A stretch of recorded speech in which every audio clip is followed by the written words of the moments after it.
नमस्कार साथियों, मैं नागेश कुमार पांडे, प्रवक्ता डीएड SCVI RSVI संस्थान लखनऊ। साथियों, आज हम जिस विषय पर चर्चा करने के लिए आपके समक्ष उपस्थित हुए हैं वह है डीएड SCVI के फर्स्ट सेम का तृतीय पेपर और उसकी तीसरी यूनिट। दृष्टिबाधिता के क्षेत्र में दिए गए महत्वपूर्ण योगदानों के संबंध में कई भारतीय महापुरुषों के बारे में और कई पाश्चात्य महापुरुषों के बारे में वर्णन करने के लिए कहा गया है। तकरीबन 6 भारतीय विद्वत्तजन और 4 पाश्चात्य विद्वत्तजन की बात है। तो भारतीय विद्वत्तजन में जो पहला नाम आता है वह है डॉक्टर नीलकंठ राय दाहिया, भाई छत्रपति।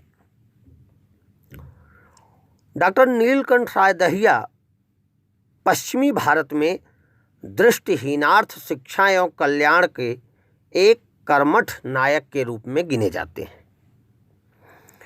अब हम लोग इनके स्टेप बाय स्टेप एक एक चीज़ को देखते चलते हैं। तो पहले इनके बचपन और शिक्षा के बारे में देखें। नीलकंठ राय जी का जन्म 1854 ईस्वी में हुआ था। प्रारंभिक शिक्षा के लिए उन्हें बड़ौदा भेजा गया। तत्पश्चात उन्हें अहमदाबाद के मिशन हाई स्कूल में दाखिल करवाया गया, जहां से उन्होंने मैट्रिक की परीक्षा उत्तीर्ण की। मैट्रिक के बाद नीलकंठ राय ने ग्रांट मेडिकल कॉलेज में प्रवेश प्राप्त किया और डॉक्टरी शिक्षा पूरी की। अपनी शिक्षा पूरी कर डॉक्टर छत्रपति ने प्राइवेट प्रैक्टिस शुरू की और अपनी मेहनत तथा योग्यता के कारण शीघ्र ही लोकप्रिय होने लगे। उनकी लोकप्रियता और मेहनत से प्रभावित होकर एक धनाढ्य व्यक्ति रणछोड़लाल छोटालाल ने उनसे सन 1879 के लगभग एक औषधालय खोलने का आग्रह किया। यह औषधालय अहमदाबाद के दरियापुर रेलवे स्टेशन के पास स्थापित किया गया। अनुकूल परिस्थितियों और डॉक्टर छत्रपति की लगन के परिणाम स्वरूप औषधालय के नाम व काम दोनों में वृद्धि हुई। यह उन कतिपय कारणों में से एक था जिनके फलस्वरूप औषधालय को सरकारी सहायता प्राप्त होने लगी। बाद में यह छोटा सा औषधालय रणछोड़लाल अस्पताल के रूप में विकसित हुआ। स्वयं नीलकंठ राय को भी अस्पताल की लोकप्रियता तथा विकास से लाभ हुआ। कुछ वर्ष पश्चात उन्हें अहमदाबाद के सिविल अस्पताल में सहायक सर्जन के पद पर नियुक्त किया गया, जिसमें उनकी रणछोड़लाल अस्पताल में की गई मेहनत की एक निश्चित भूमिका थी। असिस्टेंट सर्जन के नाते उन्हें अस्पताल से संबद्ध बीजे मेडिकल स्कूल का इंचार्ज भी बनाया गया।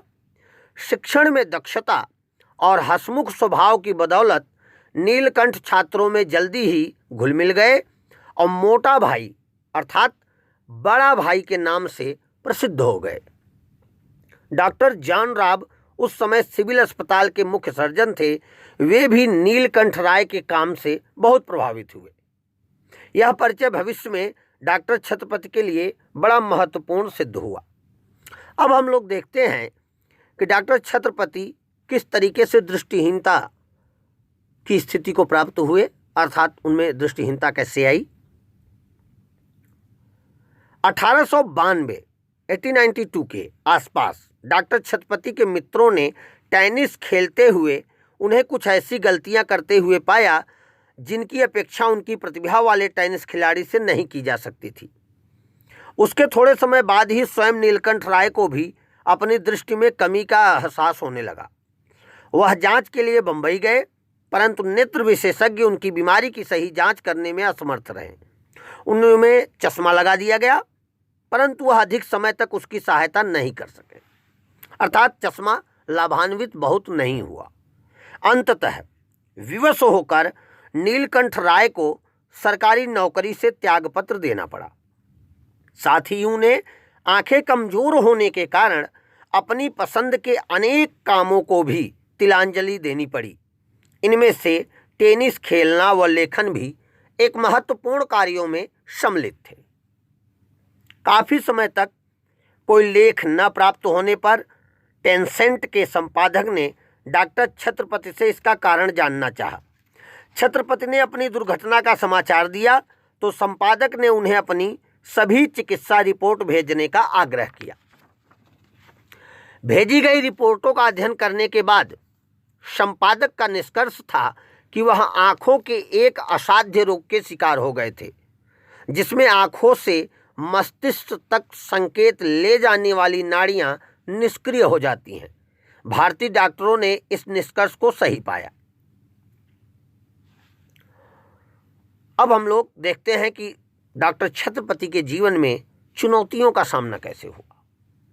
दृष्टिहीनता जैसी जीवन को व्यापक रूप से प्रभावित करने वाली विकलांगता ने नीलकंठ राय को भी निश्चित रूप से गहरी पीड़ा पहुंचाई होगी, परंतु वह लंबे समय तक इसे लेकर रोने वाले नहीं थे। उनके साथ एक सुखद अनुभव यह रहा कि उनकी दृष्टि एक साथ जाकर धीरे धीरे समाप्त हुई। इस प्रक्रिया ने उन्हें अपनी स्थिति से समायोजन के लिए अवसर दिया और उन्होंने इसका पूरा फायदा उठाया। लेसेंट के संपादक ने इंग्लैंड से ऐसा साहित्य भेजा जिसमें नेत्रहीनों के बारे में जानकारी दी गई थी। इसमें डॉक्टर छत्रपति अपनी विकलांगता के बावजूद सक्रिय जीवन जीने की प्रेरणा पा सके। सिविल अस्पताल में उनके भूतपूर्व अधिकारी जॉन राब सहायता तथा प्रेरणा का एक और स्रोत बने। दृष्टिहीनता की जानकारी मिलने पर डॉक्टर राब ने उन्हें दृष्टिहीन पुनर्वास से संबंधित साहित्य उपलब्ध करवाया। साथ ही साथ डॉक्टर जॉन के सहानुभूतिपूर्ण तथा विकलांगता के बावजूद सक्रिय जीवन व्यतीत करने के लिए परामर्श वाले पत्रों ने नीलकंठ को अपनी स्थिति समझने और उसमें समायोजन करने में बहुत मदद की। इसके अतिरिक्त डॉक्टर राब ने छत्रपति को लंदन के दृष्टिहीनार्थ संस्थान का पता तथा वहां से मिलने वाली सुविधाओं की जानकारी भी दी। डॉक्टर छत्रपति ने संस्थान से संपर्क किया, जहां से उन्हें ब्रेल के चार्ट तथा उसे सीखने के लिए जानकारी देने वाली पुस्तिकाएं भी दी गईं। नीलकंठ राय इनकी सहायता से स्पर्श लिपि ब्रेल सीख गए और फिर उन्होंने संस्थान से अनेक ब्रेल पत्रिकाएं व पुस्तकें मंगवाई, जिनसे उन्हें दृष्टिहीनों के लिए इंग्लैंड तथा अन्य संस्थानों पर किए जाने वाले कार्यों की जानकारी भी मिली और उनके नेत्रहीनों के विषय में भी सूचनाएं मिली, जो अपनी विकलांगता के बावजूद अपने उद्देश्यों को प्राप्त कर रहे थे तथा अपने व दूसरों के लिए अर्थपूर्ण जीवन जी रहे थे। इन सब बातों ने नीलकंठ राय को अपनी दृष्टिहीनता से समायोजन करने में और जीवन को पुनः संगठित करने में बड़ी सहायता दी। डॉक्टर छत्रपति निष्क्रियता तथा अकर्मण्यता के दुष्परिणामों को समझते थे और इनके कुचक्र से हर कीमत पर बचना चाहते थे। उनके परिवार और मित्रों ने इस उद्देश्य को प्राप्त करने में उनकी सहायता की। नीलकंठ ने पहले कदम के रूप में दृष्टिवान व्यक्ति को रखा, जो उन्हें रुचिपूर्ण लेख पढ़कर सुनाता था। फलतः उन्होंने लेखन कार्य भी आरंभ किया तथा गुजराती पत्रिकाओं के लिए भी कुछ लेख भेजने लगे। इसी वाचक को वह सामाजिक समारोहों में साथ ले जाते थे।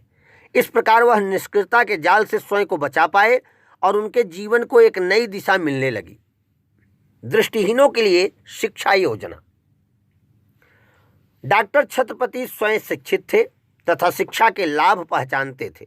साथ ही वह अपनी शक्ति को एक निश्चित दिशा में निर्दिष्ट करना चाहते थे।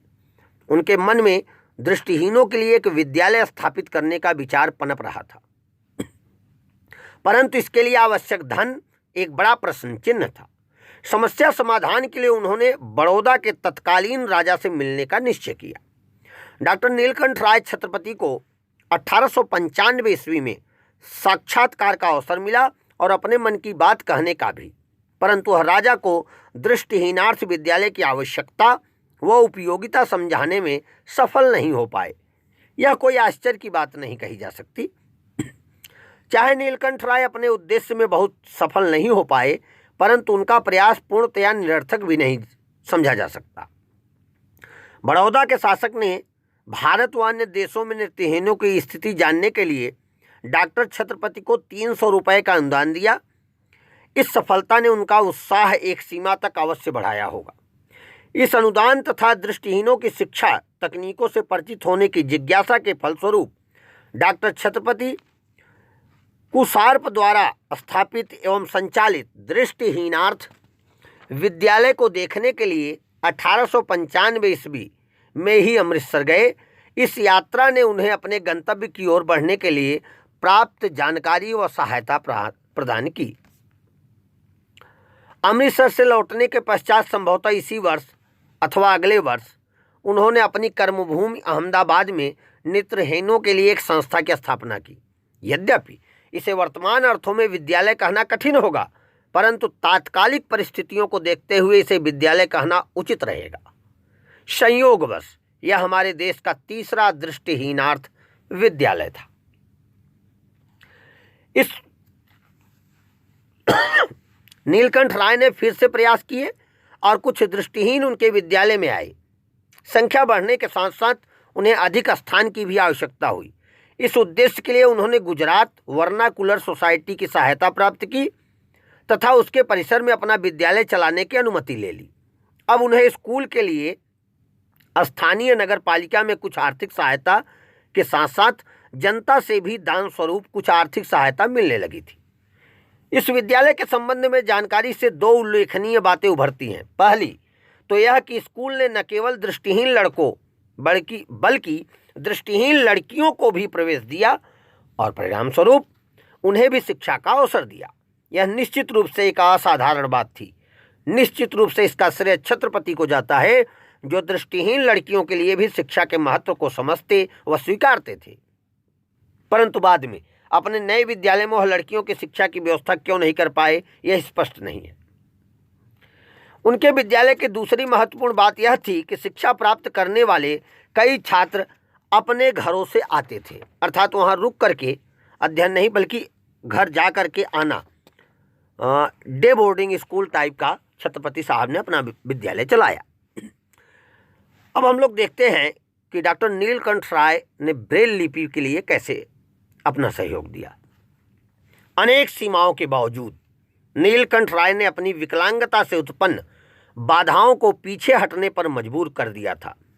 इस संघर्ष में निश्चित रूप से ब्रेल लिपि की महत्वपूर्ण भूमिका थी, जिसने उन्हें आत्मविश्वास का मार्ग दिखाया। उन्होंने भी ब्रेल की कम सेवा नहीं की। भारतीय भाषाओं में ब्रेल लिपि को ढालने में उनकी महत्वपूर्ण भूमिका रही। उल्लेखनीय है, नीलकंठ राय अंग्रेजी भाषा न केवल जानते थे बल्कि लेखन कार्य में भी उसका प्रयोग करते थे। इससे भी महत्वपूर्ण बात यह थी कि ब्रेल लिपि से उनका परिचय अंग्रेजी ब्रेल के माध्यम से ही हुआ था। इन दो बातों ने ब्रेल के प्रति उनके विचारों पर गहरा प्रभाव डाला। किसी सीमा तक यह स्वाभाविक भी था। परिणाम स्वरूप नीलकंठ राय ने अंग्रेजी ब्रेल तथा भारतीय भाषाओं के लिए तैयार की जाने वाली ब्रेल लिपि में यथासंभव साम्य रखने का प्रयास किया। डॉक्टर छत्रपति द्वारा विकसित ब्रेल प्रणाली नीलकंठ राय ब्रेल अथवा इंडियन ब्रेल कहलाई। ब्रेल संबंधी पुराने साहित्य में नीलकंठ राय ब्रेल शब्दावली अधिक प्रचलित थी, परंतु पिछले दशकों में इसके लिए केवल इंडियन ब्रेल शब्दावली का ही प्रयोग किया जा रहा है। इस प्रणाली का मुख्य सिद्धांत यह था कि भारतीय भाषाओं की ब्रेल लिपियों में अधिकाधिक अक्षरों के लिए वही ब्रेल चिन्ह आवंटित किए जाएं जो चिन्ह अंग्रेजी भाषा में उनके समान या उनसे मिलती जुलती ध्वनि वाले अक्षरों के लिए प्रयुक्त होते हैं। इस विचार की स्वीकृति तथा बाद में अनेक दृष्टिहीनों में प्रचार का मुख्य कारण यह था कि स्वतंत्रता पूर्व भारत में जो कुछ शिक्षित नेत्रहीन थे वे अंग्रेजी भाषा तथा अंग्रेजी ब्रेल प्रणाली से परिचित थे। इसीलिए उन्हें इस प्रकार की समानता सुविधाजनक प्रतीत हुई। 1916 ईस्वी में गठित एक सरकारी समिति में डॉक्टर छत्रपति को सम्मिलित किया गया।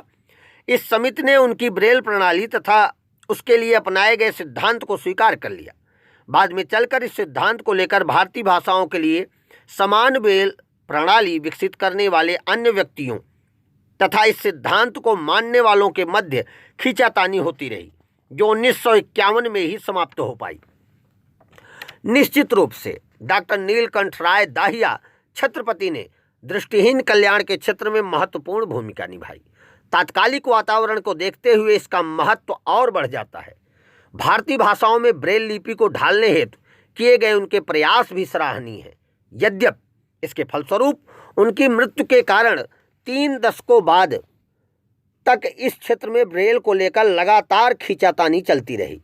डॉक्टर छत्रपति न केवल विक्टोरिया मेमोरियल स्कूल के प्रथम प्रधानाध्यापक बने, बल्कि उन्होंने इस पद पर रहते हुए 2 दशकों से अधिक समय तक विद्यालय को विकसित भी किया। अच्छा होगा इस विद्यालय का नामकरण उसके नाम पर किया जाए। आज 19वीं शताब्दी की आंग्ल सामग्री के प्रति शायद ही कोई इतनी भक्ति भावना रखता हो। इस परिवर्तन से उसे कष्ट पहुँचे। डॉक्टर छत्रपति 1921 के अंत में कुछ अस्वस्थ रहने के पश्चात लंबे समय तक अपनी पुरानी कर्मभूमि अहमदाबाद लौट गए और वहीं पर सितंबर 1922 ईस्वी में इस अनोखे कर्मवीर योद्धा की मृत्यु हो गई। तो आप लोगों को इस महान योद्धा डॉक्टर नीलकंठ राय दाहिया छत्रपति जी के बारे में कुछ चर्चा या अध्ययन बिंदु से परिचित कराया गया। आपको कैसा लगा? अगर ठीक समझ आया या कोई प्रश्न उठे तो अवश्य पूछिए, और ठीक लगा तो लाइक करें, शेयर करें, और सब्सक्राइब न किया हो तो अवश्य करें।